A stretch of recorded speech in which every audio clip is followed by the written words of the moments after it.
Film की शुरुआत 1990 के दशक में होती है, जहां मिशेल और क्रिस नाम के दो भाई बहन नजर आते हैं।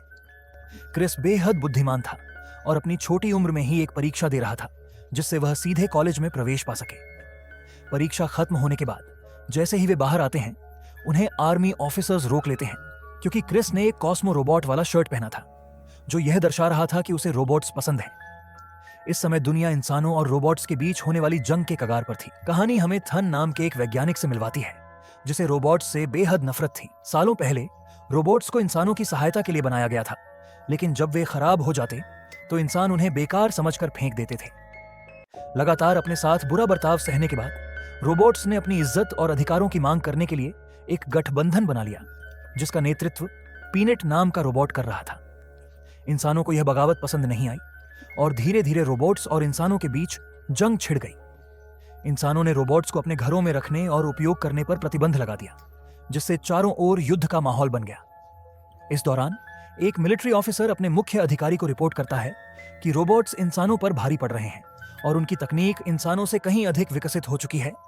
इस रिपोर्ट को सुनकर आर्मी के उच्च अधिकारी थन, जो रोबोट्स से गहरी नफरत करता था, आदेश देता है कि किसी भी हालत में रोबोट्स को खत्म किया जाए। इसी बीच मिशेल और क्रिस को एहसास होता है कि इस जंग के पीछे केवल रोबोट्स की बगावत ही नहीं, बल्कि इंसानों का अन्यायपूर्ण व्यवहार भी एक बड़ा कारण है। इंसानों के लिए यह युद्ध लगभग हारने की कगार पर था, क्योंकि रोबोट्स थकते नहीं थे और उनकी तकनीक इंसानों से कहीं अधिक उन्नत थी। तभी वैज्ञानिक थन ने एक नई टेक्नोलॉजी विकसित की, जिससे इंसानों को उम्मीद की किरण मिली। उसने न्यूरोकास्टर रोबोट्स बनाए, जिन्हें इंसान अपने मस्तिष्क की सहायता से नियंत्रित कर सकते थे। इस तकनीक को न्यूरोटेक नाम दिया गया, जिसमें इंसान अपने सिर पर एक न्यूरो हेलमेट पहनकर रोबोट्स को नियंत्रित कर सकते थे और उनके माध्यम से युद्ध लड़ सकते थे।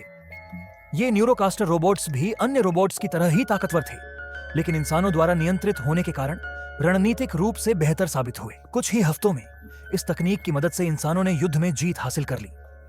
इस जंग में सबसे ज्यादा रोबोट्स को नष्ट करने का खिताब मेजर मार्क को मिला। युद्ध खत्म होने के बाद इंसानों ने रोबोट्स के साथ एक समझौता किया, जिसके तहत उन्हें पूरी तरह नष्ट करने की बजाय एक विशेष सुविधा केंद्र में कैद कर दिया गया। समय बीतता गया और वैज्ञानिक थन ने अपनी न्यूरोटेक टेक्नोलॉजी को और भी विकसित कर लिया। उसने इंसानों के दिमाग को दो हिस्सों में विभाजित करने की तकनीक खोज निकाली, जिससे एक ही समय में दोनों हिस्सों को अलग अलग न्यूरोकास्टर रोबोट से जोड़ा जा सकता था। अब इंसान अपने मस्तिष्क की सहायता से एक साथ दो न्यूरोकास्टर रोबोट्स को नियंत्रित कर सकता था और कई कार्यों को अंजाम दे सकता था। इतना ही नहीं, इंसान के पास यह भी विकल्प था कि वह अपने दिमाग के एक हिस्से को न्यूरोकास्टर रोबोट के साथ जोड़कर काम कराए और दूसरे हिस्से से अपनी निजी जिंदगी का आनंद उठाए। इस अत्याधुनिक तकनीक के एडवांस वर्जन को लोगों ने खूब पसंद किया और पूरी दुनिया में इसे तेजी से अपनाया जाने लगा। यहां तक कि स्कूलों में भी बच्चों को न्यूरोटेक के इस्तेमाल की ट्रेनिंग दी जाने लगी। अब कहानी हमें 1994 में ले जाती है, जहां मुख्य किरदार मिशेल अपने पालक पिता के साथ रहती है।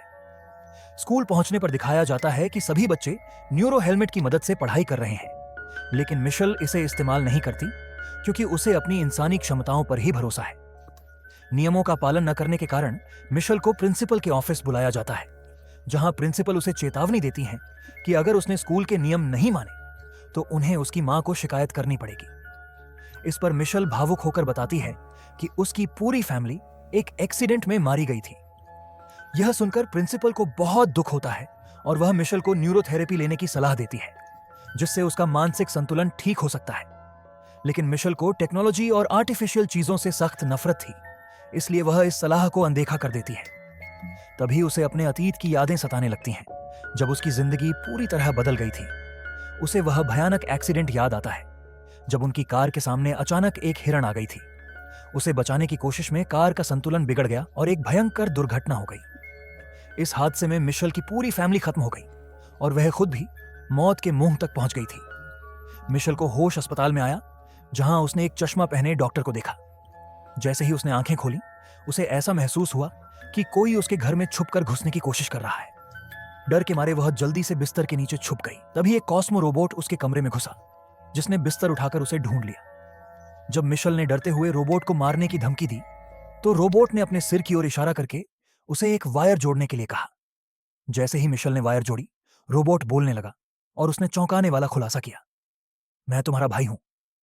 यह सुनते ही मिशेल हैरान रह गई, लेकिन तभी अचानक रोबोट गिर पड़ा। उसने पीछे मुड़कर देखा तो उसके फास्टर डैड ने रोबोट पर हमला कर दिया था। इस दौर में इंसानों के लिए रोबोट रखना पूरी तरह से प्रतिबंधित था, इसलिए उसके फास्टर डैड ने गुस्से में आकर उसे तुरंत इस रोबोट को घर से बाहर निकालने के लिए कहा। लेकिन मिशेल ने पलटकर जवाब दिया कि यह उनकी लापरवाही थी कि रोबोट घर के अंदर आया। यह सुनकर उसके फास्टर डैड को गुस्सा आ गया और उन्होंने मिशेल पर ही हमला कर दिया। यह देखकर रोबोट को भी गुस्सा आ गया और उसने मिशेल के फास्टर डैड पर हमला कर दिया, जिससे वह दीवार से टकराकर गिर पड़े। वह पुलिस को सूचित करने ही वाले थे, लेकिन इससे पहले मिशेल ने उन्हें बेहोश कर दिया और अपने कॉस्मो रोबोट के साथ घर से भाग निकली। कुछ दूर जाने के बाद मिशेल रुकी और रोबोट से पूछा, तुमने ऐसा क्यों कहा कि तुम मेरे भाई हो? क्या तुम्हारे अंदर मेरे भाई का कॉन्शियस मौजूद है? इस पर रोबोट ने धीरे से जवाब दिया, हाँ। मिशेल इमोशनल हो जाती है और रोबोट से पूछती है कि आखिर उसके भाई की बॉडी कहाँ है। रोबोट इशारे से समझाता है कि इसके बारे में सिर्फ वही चश्मा पहने डॉक्टर जानता है जिसने मिशेल को बताया था कि उसका भाई मर चुका है। यह सुनकर मिशेल को झटका लगता है और वह तुरंत एक नक्शा खोलती है। रोबोट उस नक्शे पर एक जगह इशारा करता है जहां रोबोट्स की फैसिलिटी के बीचों बीच वह डॉक्टर मौजूद है जिसे क्रिस के बारे में सब पता है। मिशेल और रोबोट तुरंत वहां जाने के लिए निकल पड़ते हैं। रास्ते में रोबोट देखता है कि इंसानों की हालत बहुत खराब हो चुकी है क्योंकि उन्होंने न्यूरोटेक हेलमेट का गलत इस्तेमाल करना शुरू कर दिया था। अब वे इसे केवल अपनी क्षमताओं को बढ़ाने के लिए ही नहीं, बल्कि नशे के लिए भी इस्तेमाल कर रहे थे। इंसानों की बिगड़ती हालत देखकर कॉस्मो रोबोट को बहुत बुरा लगता है। इसी दौरान हमें इवॉन्स नाम का एक व्यक्ति नजर आता है। यह वही मिलिट्री ऑफिसर था जिसने पहले रिपोर्ट दी थी कि इंसान रोबोट्स के खिलाफ जंग हार रहे हैं, लेकिन अब वह मिलिट्री यूनिफॉर्म में नहीं था। शायद वह रिटायर हो चुका था। अब वह गैर कानूनी तरीके से गन्स की सप्लाई करने का काम कर रहा था और उसने एक न्यूरोकास्टर रोबोट को गन दी। लेकिन जैसे ही न्यूरोकास्टर रोबोट ने गन पकड़ी, उसने इसके पैसे देने से मना कर दिया और उल्टा उसी गन से इवांस को धमकाने लगा। इससे पहले कि वह रोबोट इवांस पर हमला करता, अचानक पीछे से किसी ने उस पर हमला कर दिया और उसे डिसेबल कर दिया। यह कोई और नहीं बल्कि इवांस का खुद का रोबोट था, जिसे उसने गुप्त रूप से अपने साथ रखा हुआ था। अब ये दोनों मिलकर न्यूरोकास्टर रोबोट की बॉडी को अपने ट्रक में डाल देते हैं और इसी अफरा तफरी का फायदा उठाकर मिशेल और उसका कॉस्मो रोबोट भी चोरी छिपे उसी ट्रक में चढ़ जाते हैं, क्योंकि उन्हें पता था कि यह ट्रक रोबोट फैसिलिटी के अंदर ही जाएगा। इस बीच पता चलता है कि होश में आने के बाद मिशेल के फर्स्ट डैड ने पुलिस में रिपोर्ट दर्ज कर दी थी कि मिशेल के पास एक कॉस्मो रोबोट है। सरकार तुरंत इस मामले को गंभीरता से लेते हुए रोबोट्स को खत्म करने में माहिर मार्क को हायर कर लेती है, जो अब मिशेल और उसके कॉस्मो रोबोट का पीछा कर रहा था। ट्रक के रुकते ही पता चलता है कि इवांस ने इसे अपने घर पर रोका था और उसका घर रोबोट फैसिलिटी से जुड़ा हुआ था। जैसे ही इवांस घर के अंदर जाता है, मिशेल और उसका कॉस्मो रोबोट भी ट्रक से निकलते हैं, लेकिन उनकी हलचल से इवांस और उसका रोबोट सतर्क हो जाते हैं। इवांस तुरंत उन्हें गन पॉइंट पर ले लेता है, तो मिशेल जल्दी से उसे अपना मकसद बताती है कि वह केवल रोबोट फैसिलिटी के अंदर जाना चाहती है और इसी वजह से उसने ट्रक में छिपकर सफर किया। उसे पता था कि इवांस इस फैसिलिटी के अंदर से सामान लाने और बेचने का काम करता है, इसीलिए वह उसकी मदद चाहती थी। लेकिन इवांस उसे समझाता है कि यह बेहद खतरनाक है और उसे अपने इरादे को यहीं छोड़ देना चाहिए। इसी बीच अचानक उन्हें किसी के ऊपर चढ़ने की आवाज आती है। इवांस तुरंत दोनों रोबोट्स को छिपने का इशारा करता है और देखता है कि दरवाजे पर मार्क का न्यूरोकास्टर रोबोट खड़ा है। वह अंदर आते ही इवांस से पूछता है कि उसके रोबोट्स कहाँ हैं, क्योंकि उसे पता चल चुका था कि मिशेल एक रोबोट की मदद कर रही है और वह यहीं छिपा हो सकता है। लेकिन इवांस ने झूठ बोलते हुए कहा कि मिशेल उसकी बहन है और वहां कोई रोबोट नहीं है। यह सुनकर मार्क को शक हुआ और उसने इवांस पर हमला कर दिया। यह देखकर दोनों रोबोट्स को गुस्सा आ गया और उन्होंने मिलकर मार्क के न्यूरोकास्टर रोबोट पर हमला कर दिया। इस दौरान मिशेल ने मौके का फायदा उठाते हुए वहां के सभी स्विच ऑन कर दिए, जिससे अफरा तफरी मच गई। चारों ने मिलकर मार्क के न्यूरोकास्टर रोबोट को भारी सामान के नीचे दबा दिया और वहां से भाग निकले। असली मार्क यह सब देखकर बेहद गुस्से में था और उसने अपना न्यूरो हेलमेट उतारकर बदला लेने की ठान ली। इधर मिशेल, इवांस और उनके रोबोट्स जिस जगह पहुंचे वह बेहद खतरनाक थी। इवांस गुस्से में था क्योंकि इस जगह से बाहर निकलने का कोई रास्ता नहीं दिख रहा था। वह मिशेल पर भड़क उठा क्योंकि उसकी वजह से वे इस मुसीबत में फंसे थे। इसी दौरान वहां स्कैवेंजर रोबोट्स भी आ गए, जो खराब हुए रोबोट्स को मारकर उनके सही पार्ट्स निकालकर खुद को रिपेयर करने के लिए इस्तेमाल करते थे। इस माहौल में चारों इधर उधर छिपने का रास्ता ढूंढ रहे थे। तभी इवांस के रोबोट टम को एक बड़ा रोबोट और एक वैन दिखी। इवांस के रोबोट ने तुरंत उस बड़े रोबोट को कंट्रोल कर लिया और वे वहां से निकलने ही वाले थे कि मिशेल ने उन्हें रोककर मदद मांगी और बताया कि वह एक डॉक्टर को जानती है जो यहीं रहता है और वहीं उसकी समस्या का हल निकाल सकता है। मिशेल ने इवांस को समझाया कि अगर वे डॉक्टर तक पहुंच जाएं, तो वे न केवल बाहर निकलने का रास्ता ढूंढ सकते हैं बल्कि उसकी भी मदद कर सकते हैं। इवांस सहमत हो गया और वे सभी वैन में बैठ गए जिसे उनका बड़ा रोबोट उठाकर ले जा रहा था। रास्ते में मिशेल ने इवांस से पूछा कि उसे यह रोबोट कहां से मिला, तो उसने बताया कि यह रोबोट उसे जंग के दौरान मिला था। इवांस ने रोबोट्स के खिलाफ जंग लड़ी थी, लेकिन उस जंग में उसकी दोनों टांगें बुरी तरह जख्मी हो गई थीं।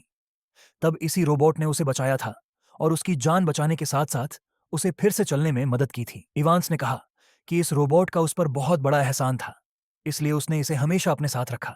लेकिन जंग खत्म होने के बाद इंसानों पर रोबोट रखने पर पाबंदी लग गई, जिससे वह भी इसे छुपाकर रहने लगा। वहीं दूसरी तरफ सीन साइंटिस्ट थन की ओर शिफ्ट होता है, जहां वह अपनी मां को देखता है जिनकी मेमोरी लॉस हो रही थी। जब उसने इसकी वजह खोजी तो उसे पता चला कि यह न्यूरोटेक्नोलॉजी के कारण हो रहा है। गुस्से में वह अपनी लैब में गया और डॉक्टर से सवाल किया कि आखिर उनकी सर्विस खराब कैसे हो रही है।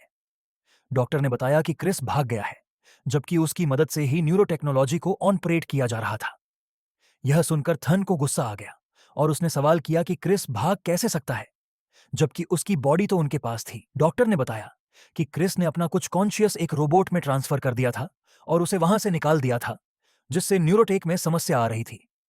थन ने आदेश दिया कि उस रोबोट को जल्द से जल्द ढूंढा जाए, वरना उसकी पूरी कंपनी तबाह हो जाएगी। इसके बाद थन खुद नैनोटेक की दुनिया में गया और मार्क से संपर्क किया ताकि वह उसकी मदद कर सके। उसने मार्क से कहा कि उसका एक खास रोबोट भाग गया है, जिसकी वजह से उसकी पूरी न्यूरोटेक्नोलॉजी प्रभावित हो रही है, इसलिए उसे किसी भी कीमत पर वापस लाना होगा।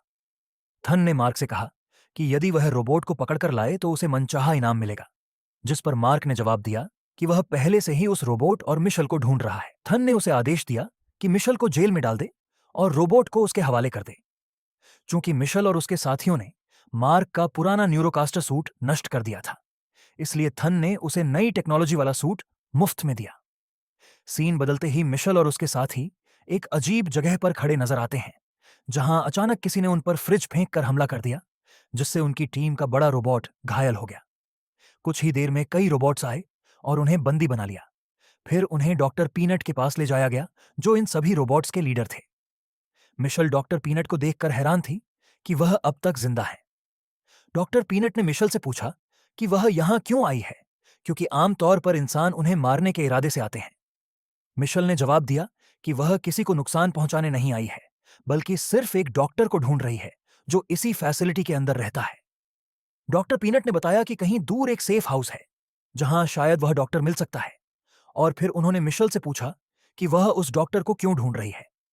मिशेल ने डॉक्टर पीनट को बताया कि वह असल में अपने भाई को ढूंढ रही है, जिसका कॉन्शियस अब कॉस्मो रोबोट के अंदर है, और उसे खबर मिली है कि उसके भाई की असली बॉडी थन कंपनी के पास है। यह सुनकर डॉक्टर पीनट भी परेशान हो गए कि आखिर थन एक बच्चे को अपनी फैसिलिटी में क्यों रखेगा, जिसका जवाब मिशेल के पास भी नहीं था। इसके बाद मिशेल और इवंस आगे बढ़ने के लिए तैयार हुए और डॉक्टर पीनट ने उनकी मदद के लिए अपने कुछ फौजी रोबोट्स भेजे। ये लोग एक पीनट के आकार की गाड़ी में बैठकर निकले, लेकिन तभी मार्क इस फैसिलिटी में घुस चुका था और उसने इन्हें जाते हुए देख लिया। जब ये लोग अपनी मंजिल पर पहुंचे तो वहां पहले से मौजूद अवेंजर्स ने उन्हें घेर लिया, मगर तभी एक गाना बजता है और एक सीक्रेट डोर खुल जाता है, जिससे वे स्लिप होते हुए डॉक्टर कियोन के पास पहुंच जाते हैं, जिनकी तलाश में मिशेल आई थी। मिशेल ने बिना कोई देरी किए डॉक्टर कियोन से सीधे सवाल किए, आखिर मेरा भाई कहाँ है? आपने कहा था कि वो मर गया, लेकिन वह जिंदा कैसे है? आपने मुझसे झूठ क्यों बोला? इस पर डॉक्टर कियोन ने खुलासा किया कि उसका भाई थन की लैब में है। जब मिशेल ने इसका कारण पूछा तो डॉक्टर कियोन ने बताया कि 4 साल पहले जब इंसान जंग में हार रहे थे, तब क्रिस और मिशेल का एक्सीडेंट हुआ था।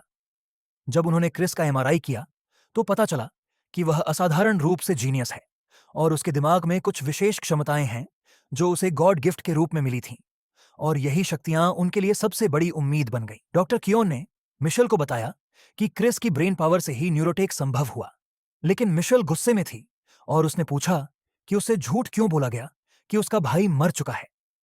तब डॉक्टर कियोन ने अपने रोबोटिक सिस्टम के जरिए उसे सारा अतीत दिखाया, जहां क्रिस कोमा में था और उसकी बॉडी का इस्तेमाल न्यूरोटेक के लिए किया जा रहा था। डॉक्टर कियोन ने सफाई दी कि अगर उस समय उन्होंने उसे आर्टिफिशियली जिंदा न रखा होता और न्यूरोटेक विकसित न किया होता तो क्रिस की जान चली जाती। मगर मिशेल ने तर्क दिया कि उसे मरने देना बेहतर होता बजाय उसके शरीर का इस तरह उपयोग करने के। डॉक्टर कियोन ने बताया कि क्रिस पूरी तरह से मरा नहीं था, बल्कि अंदर से जिंदा था। यहां तक कि उसने एक दिन उनका हाथ पकड़ने की भी कोशिश की थी। जब उन्हें एहसास हुआ कि क्रिस अभी भी होश में है, तो उन्होंने न्यूरोटेक प्रोग्राम को बंद करने की कोशिश की, लेकिन थन ने उन्हें ऐसा नहीं करने दिया और कंपनी से निकाल दिया। यही कारण था कि डॉक्टर कियोन ने क्रिस के दिमाग का एक हिस्सा इस रोबोट में डाल दिया, जिससे मिशेल आज उसके सामने खड़ी थी। मगर मिशेल इस पर विश्वास नहीं कर पाई और गुस्से में पूछा कि आखिर उन्होंने ऐसा क्यों किया। क्यों? डॉक्टर कियोन ने जवाब दिया कि वह चाहते थे कि क्रिस इस रोबोट में रहकर अपनी नई जिंदगी बनाए और एक परिवार बनाए। मगर यह सुनकर मिशेल रोने लगी और बोली कि उसका भाई सिर्फ उसी का था, उसे किसी रोबोट परिवार की जरूरत नहीं थी। इस पूरी कहानी को सुनकर एवेंस को भी डॉक्टर कियोन पर बहुत गुस्सा आ रहा था। एवेंस गुस्से में डॉक्टर कियोन पर हमला करने ही वाला था कि तभी दिखाया जाता है कि मार्क इस फैसिलिटी तक पहुंच चुका था। सीसीटीवी में इसे देखते ही पीनट तुरंत सतर्क हो जाता है, लेकिन मार्क धमाका करवाकर अंदर घुस आता है। अंधेरे का फायदा उठाकर मिशेल और उसके साथी उस पर हमला करते हैं, मगर मार्क का न्यूरोकास्टर रोबोट इतना शक्तिशाली था कि किसी भी हमले का उस पर असर नहीं हुआ। मार्क अपने साथ पूरी फौज लेकर आया था, जो पुराने रोबोट्स को बेरहमी से खत्म कर रही थी। इस हालात को देखते हुए डॉक्टर कियोन ने मिशेल से कहा कि वह रोबोट को लेकर भाग जाए, लेकिन इससे पहले कि वह निकल पाती, मार्क ने उसे देख लिया और उसके रोबोट का हाथ पकड़कर उड़ गया।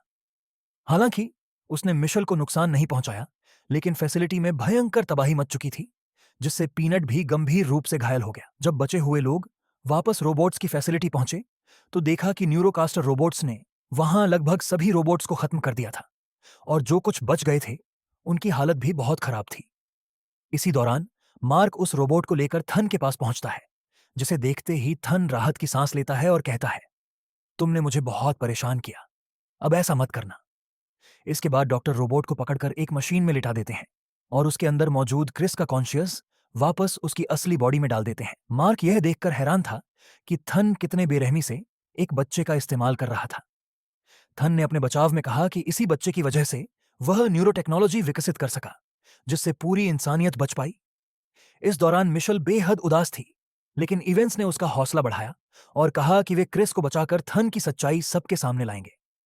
अब उनका पहला मिशन इस फैसिलिटी से सुरक्षित बाहर निकलना था। वे पीनट के एक रोबोट के पास गए, जिसे बाहर निकलने के सारे रास्तों की जानकारी थी।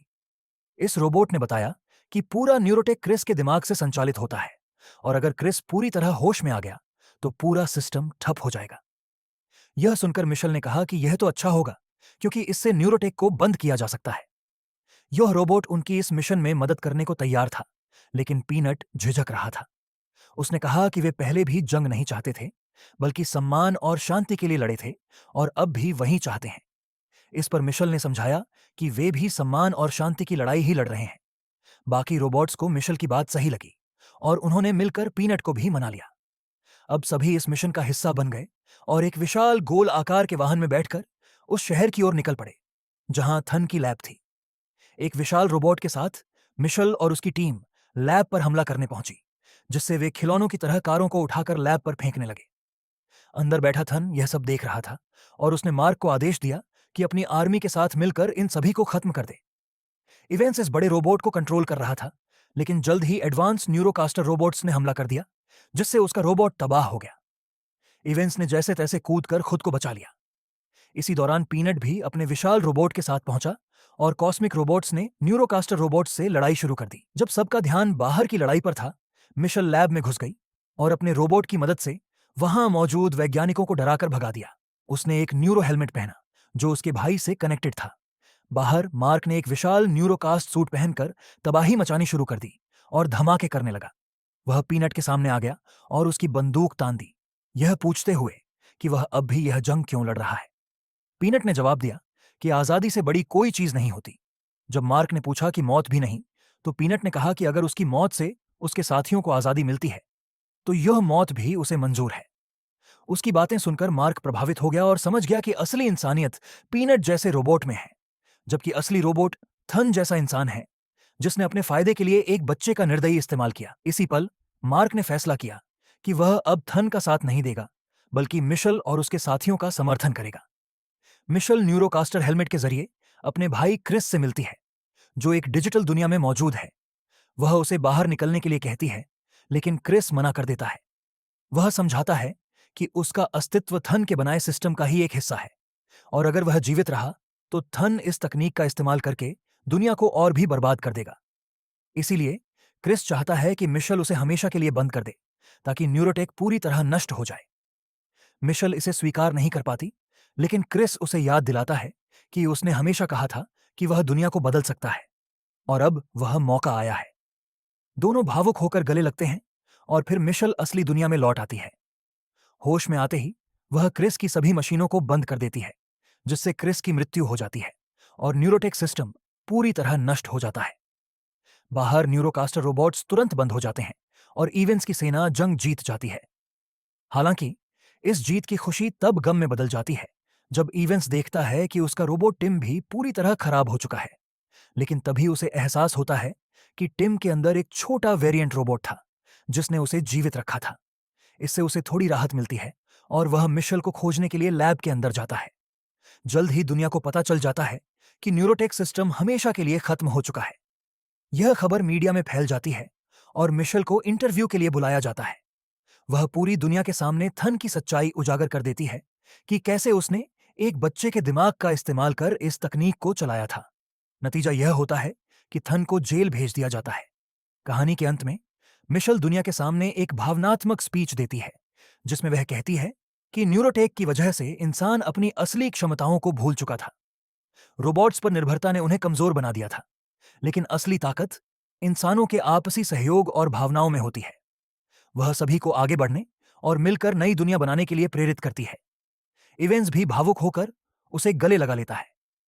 पोस्ट क्रेडिट सीन में हमें मरे हुए रोबोट्स का एक झुंड दिखाया जाता है, जिसमें कॉस्मो रोबोट भी पड़ा होता है। अचानक वह रोबोट फिर से सक्रिय हो जाता है, जिससे यह संकेत मिलता है कि क्रिस की चेतना अभी भी उसमें जिंदा है। इसी रहस्यमयी संकेत के साथ फिल्म का अंत हो जाता है। अगर आपको यह एक्सप्लेनेशन पसंद आया हो तो लाइक, शेयर, सब्सक्राइब जरूर करें और कमेंट में अपनी राय बताएं।